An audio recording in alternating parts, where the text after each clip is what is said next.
we are going to shift gears now back to some domestic affairs.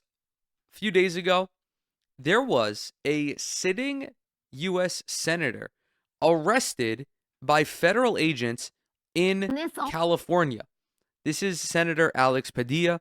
He was at Kristi Noem's press briefing. Kristi Noem, the queen, the queen of destruction, was hosting a press conference in California, basically glazing ice and talking about how they're doing such a great job.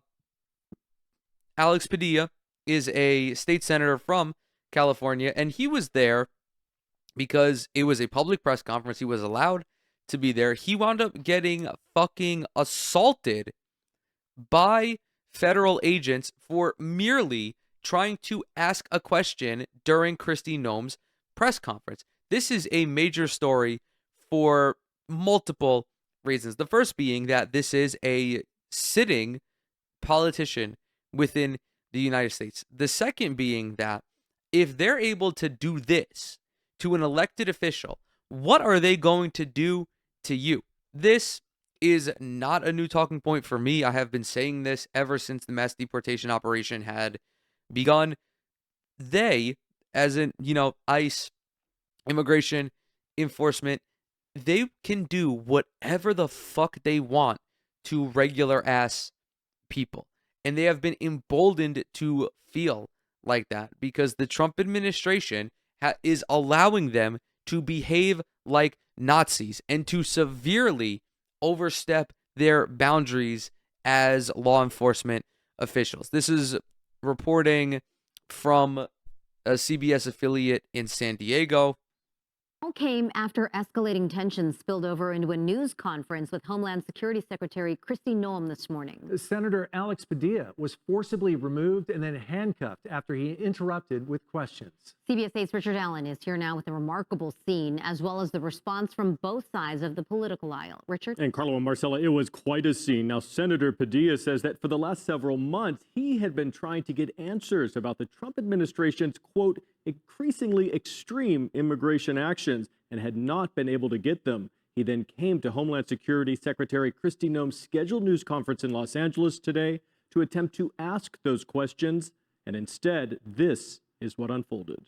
I'm Senator Alex Padilla. I have questions for the secretary. Those questions were never asked, though, as Senator Padilla was forcibly removed from the conference room. Sir, hands up. And then handcuffed as he was forced onto the ground by federal agents. Like, what are we doing, bro? What is going on? How does this happen? And people are so brainwashed that they can be like, no, actually, this guy was in the wrong for behaving like an angry citizen, which this is how you should be behaving. You have the Gestapo coming through your state, staging operations at Home Depot, at schools and hospitals in heavily Latino areas, rounding up citizens who have a legal right to be in this country. You have teenagers who have lived their entire time here in the United States being questioned and fucking racially profiled by ICE agents. This, how Alex Padilla reacted during this press conference, is totally justified. What is unjustified is the response to it. Kristi Noem, the Botox bitch herself, if she had a fucking spine, if she wasn't a goddamn Nazi herself, she would have taken Alex Padilla's question and answered it. But no, because she's a goddamn fool. She is a Trump loyalist. She is a far-right extremist. This is how they are treating people who speak out against the wrongdoings of this administration. It is sickening. If you let my hands go and put them behind my back. All right. Although cuffed, Padilla was not arrested or detained. We will hold this administration accountable. and spoke out shortly after this unprecedented incident. If this is how the Department of Homeland Security responds to a senator with a question, you can only imagine what the You have Tom Homan, the border ogre, threatening to arrest Gavin fucking Newsom, threatening to arrest probably the most high-profile governor in the country. You have Donald Trump backing those statements. They do not feel shame. The Trump administration feels emboldened to behave like this because there has not been adequate opposition put up by Democrats. And this is not just a recent, this is not just recent. The Democrats are a fucking party of losers. They don't give a fuck about any of this. They care about upholding how the current system is. They'll go out and they'll do their little lib shit, but they don't give an actual fuck about trying to ensure that the system is actually fair and actually protects people who live in the United States.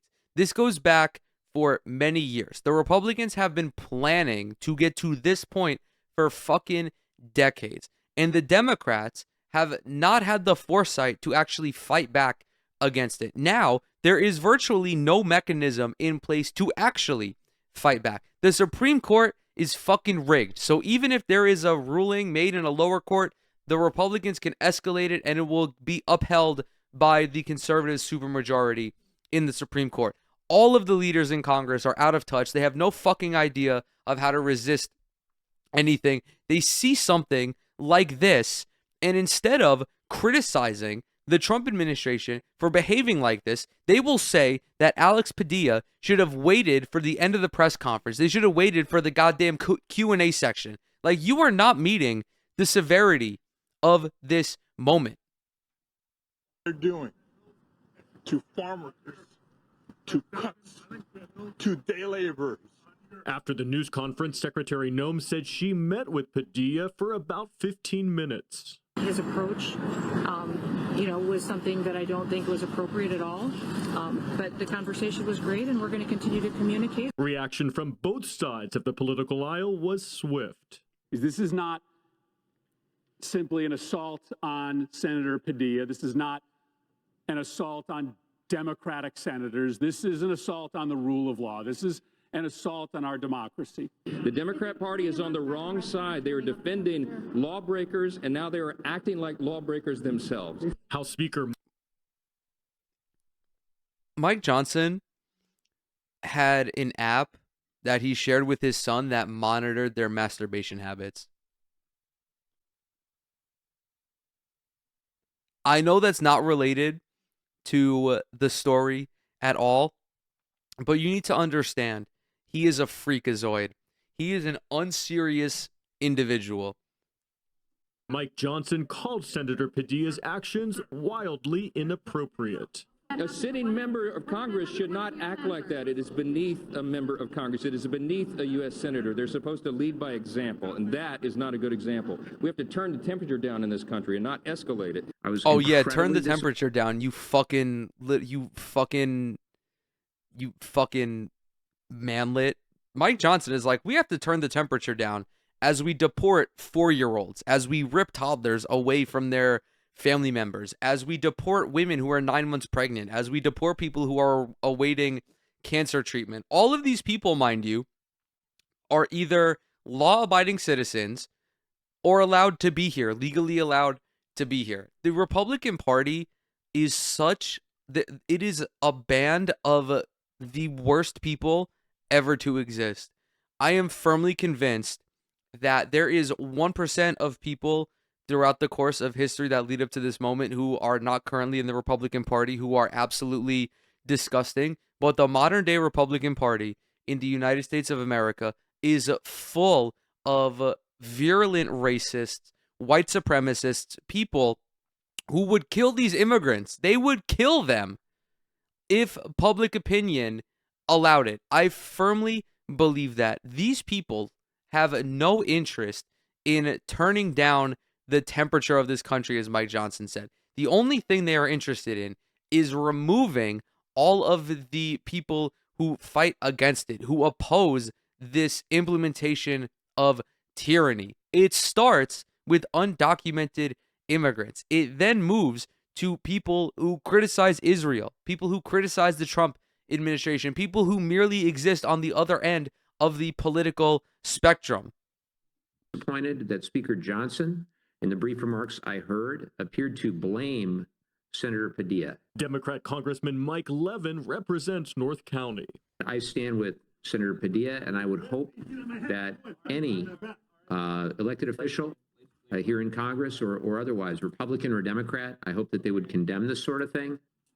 Now, following today's news conference, Secretary Noem pledged to carry on with the Trump administration's immigration crackdown in spite of the protests and unrest we've seen up in Los Angeles and throughout the country. And Richard, on that point, we are expecting a massive wave of protests this coming Saturday to challenge the Trump administration's policies on ICE and the enforcement. So what are we doing here in San Diego? What have you heard? Well, that's right. These protests are being planned throughout the country, including several here in San Diego. Police say that they are going to be monitoring them. They want to make sure that these demonstrators have their right to peacefully assemble, their right to free speech, but they also want to ensure the safety of the community. And organizers are saying that these are intended to be peaceful demonstrations. Unfortunately, time and again, we see that these peaceful demonstrations, they start out that way, but they do attract elements that don't want to follow the law.